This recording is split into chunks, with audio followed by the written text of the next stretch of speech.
आणि यानंतर बातमी आपण सविस्तर पाहणार आहोत। सुरुवातीलाच बातमी आहे अजित पवार यांच्या जनसन्मान यात्रेसंदर्भात। वांद्र्यात दुपारी 2 वाजता अजित पवारांची सभा असेल। उपमुख्यमंत्री अजित पवार यांची जनसन्मान यात्रा आज मुंबईत येते आणि याच पार्श्वभूमीवरती सगळ्याच नेत्यांनी कामाला सुरुवात केली आहे। नवाब मलिक देखील यात्रेत सहभागी होणार असल्याचे कळतंय। वांद्र्यात अजित पवार यांची जनसन्मान यात्रा असते। तर बांद्र्यात दुपारी 2 वाजता अजित पवारांची सभा होईल। ठिकठिकाणी बांद्रा परिसरात बॅनरबाजी देखील करण्यात आली आहे, तर अजित पवारांचे मोठमोठे कटआउट्स देखील लावण्यात आले आहेत। बांद्र्यात आज अजित पवारांची जनसन्मान यात्रा येते। दुपारी 2 वाजता अजित पवारांची सभा असेल। उपमुख्यमंत्री अजित पवार यांची जनसन्मान यात्रा आज मुंबईत येते। आणि या संदर्भात आमच्या प्रतिनिधी भाग्यश्री प्रधान या आहेत आपल्यासोबत। भाग्यश्री, आपण पाहतोय जनसन्मान यात्रा आता मुंबईत आहे।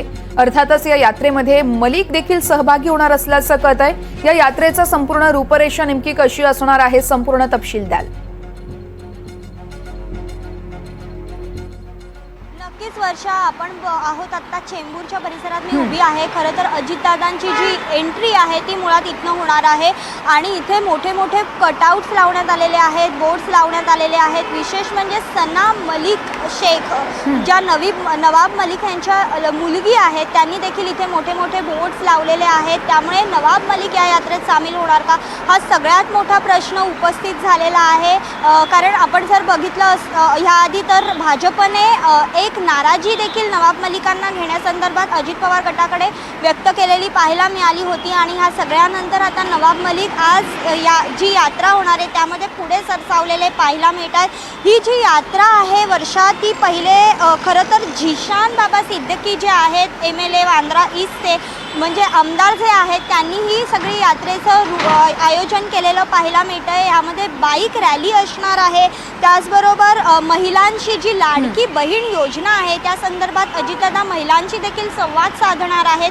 त्यात आज रक्षाबंधन आहे, त्यामुळे काही महिला अजितदादांना राखी देखील बांधतील। त्याचप्रमाणे जर आपण बघितलं तर शेतकरी जे आहेत त्यांना जे योजना दिलेल्या आहेत, त्यांच्यासाठी ज्या योजना पुढे आणण्यात आलेल्या आहेत, त्या योजनांचा देखील आज अजितदादांकडनं प्रचार आणि प्रसार करण्यात येत असल्याचं पाहायला मिळत आहे।